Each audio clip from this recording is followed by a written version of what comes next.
What's up guys, Jeff Cavalier, ATHLEAN-X.com. So some of us do calisthenic exercises because, let's face it, we're forced to. We either don't have access to a gym or our home gym environment just isn't really the best. Well, I don't care if you have access to an entire gym. The 10 exercises that I'm going to show you here today are ones that everyone should do. Let's start breaking them down one by one. So it should come as no surprise that any list of must-do calisthenic exercises is going to start up here at the bar. And of course, with the classic pull-up. Because this king of all upper body bodyweight exercises is there for a reason, because it works. And again, to underscore the point of this video, even if you had access to a full gym and could use a barbell for deadlifts or rows, or could use even a lat pull-down machine, you're still going to want to do pull-ups because the unique benefits of commanding your body in space in a vertical pulling environment is going to make this one worthy of being included in any back workout that you do.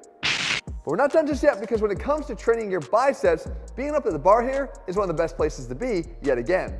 You see, when you do the chin up by just simply changing the grip here to an underhand position, you're going to work the biceps very effectively. Now, one thing you want to do is make sure you're not pulling straight up and down with your body close to the bar. Introducing some of that distance away from the bar is what's going to create the almost curling effect of your body up to the bar. Remember, a barbell curl curls the bar up to you, a chin up curls your body up to the bar. And speaking of the barbell curl, yes, you're still going to be doing those, but not at the exclusion of doing the chin up. Remember guys, the calisthenic exercises that I'm covering here today are non-negotiable regardless of what access to a gym you have. And since we're on a roll now with the basics, let's keep it going now down here on the floor with a push-up. You see, I've talked about before finding the appropriate push-up for you.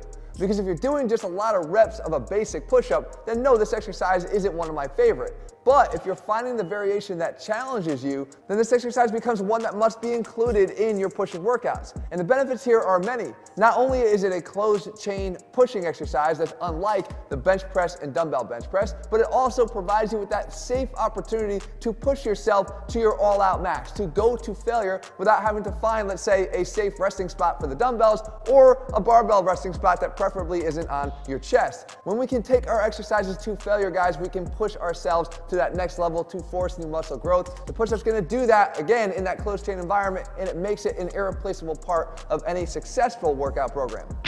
And that brings us to exercise number 4, which is a little bit more creative but no less critical. And we're talking about the slick floor bridge curl, because what we're doing is we're giving ourselves an opportunity to train the posterior chain in a way that we actually don't really get a chance to do with some of the other gym-based exercises. I mean, think about it. The barbell hip thrust is good at training hip extension, but it has no dynamic action at the knee, no flexion. At the same time, we have a lying hamstring curl, which I'm not a fan of because of what it can do to the low back, but regardless, it's got active knee flexion, but with no hip extension. What we get here is the opportunity to combine hip extension and knee flexion so that the hamstrings and glutes can work together in the way that they actually prefer. That makes this an exercise that isn't just a gimmick, but one that's actually irreplaceable when it comes to getting the most effective training and complete program for hitting your posterior chain.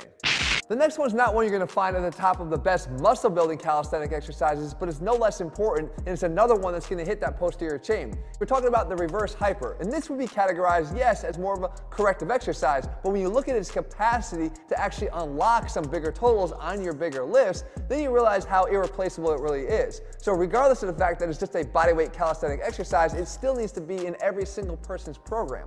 It's strengthening the glutes and the low back, and again, like the hamstrings and glutes on the slick floor bridge curl, getting them to work together. If you can increase the strength of your hip extenders, you're going to have an easier time driving the bar off your chest at the bottom of a bench press and performing a properly executed deadlift. The fact is, this is simple to do and can be done anywhere. You can do it on a bench, on a box, or even your couch. Just make sure you do it.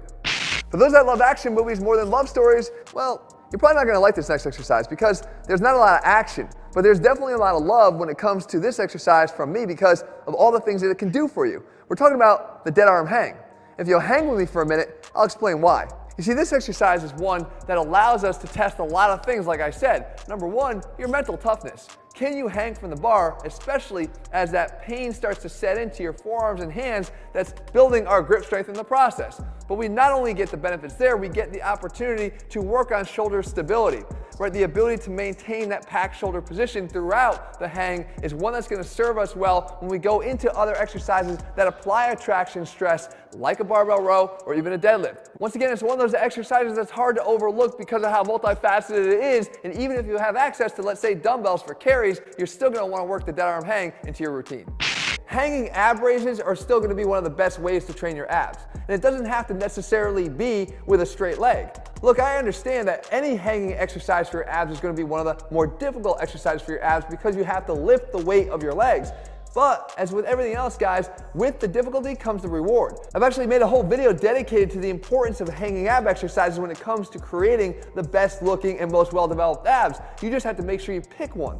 Whether it's the legs straight or the knees bent, somehow, some way you need to still incorporate these into your routine, regardless of what fancy ab exercise machine you may have access to, or however many ab exercises you're doing down on the floor. And now, story time with Jeff Cavalier. All right, so this next one will benefit from a bit of a backstory.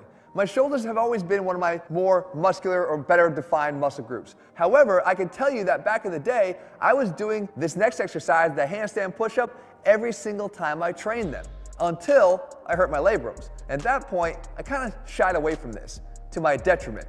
You see, this is one of the best exercises you can do for a lot of reasons. As a matter of fact, it's one of the best ways to actually overcome a labrum issue because of the beneficial compressive stresses that we get by doing some variation of a handstand press. Now, while some will claim that you should put plates under your hands to do this exercise for increased range of motion, that's actually not the real driver of the benefits here. Again, it's the compressive stress in the closed chain environment that's leading to the coordinated development of the delts with the all-important and often neglected scapular stabilizer muscles that makes this thing as good as it is. Now, it doesn't have to start this way. You can always do a pike push-up, getting the same closed chain benefits that you would in the push-up, and again, working your shoulders more favorably here. However, I'm imploring you to add a few repetitions at least of these the next time you train because of the unique benefits they provide. That now concludes Story Time with Jeff Cavalier. And so for exercise 9, we're back at the bar again, but this time not a pull-up bar. This is the inverted row. And we talk about the difference between horizontal pulling exercises and vertical pulling exercises and how they work different muscles more favorably. The lats and teres being a little bit more worked with the vertical pulling exercises, and the rhomboids and mid-scapular muscles, and the overall thickness in the back being a little bit more effectively targeted with the horizontal pulling exercises. So the inverted row gives us that option. And even if we had access to a barbell row, you still want to do this because there's an important element here that is oftentimes missing from the row. You see, if you can attack the bar on a pulling exercise with your sternum, you can get into more effective scapular retraction, and sometimes we just let the bar take us for the ride on a regular row. This is a great bodyweight complement, but just an all-around good complementary exercise and an effectively designed pulling workout. This is one you're not going to want to skip. Now, regardless whether you had access to a decline bench in either a barbell or a full rack of dumbbells, I'm still going to want you to do a dip. Because not only is this one of the better upper body bodyweight pushing exercises, but it's fully capable of helping you to drive lower chest development and also tricep and shoulder development too, because it's simply a bodyweight beast when it comes to pushing exercises. Now, it doesn't mean that it doesn't come with some necessary precautions. You want to make sure that you're limiting the depth of the exercise to prevent that over rounding of the shoulder in the bottom position. We also want to make sure that we're keeping our shoulders down and back, as I pointed out in many videos. The fact is, guys, if performed properly, the bodyweight dip is one of the better exercises for building your upper body, and therefore it's going to need a place in your workout program regardless if you're doing so with weights or not. Now, gym and equipment access is just simply not an option for you right now, and you're looking for the best bodyweight exercises for building muscle across your whole body. I put together a list of those as well, guys. You're going to want to watch that video. If you're looking for a complete program that requires no equipment at all, we have our ATHLEAN Zero program available at ATHLEAN-X.com. If you found the video helpful, make sure you leave your comments and thumbs up below. Tell me what I'm going to cover. I'll do my best to do that in a future video. Guys, make sure you click subscribe to turn on notifications so you never miss a new video when we put one out. See ya.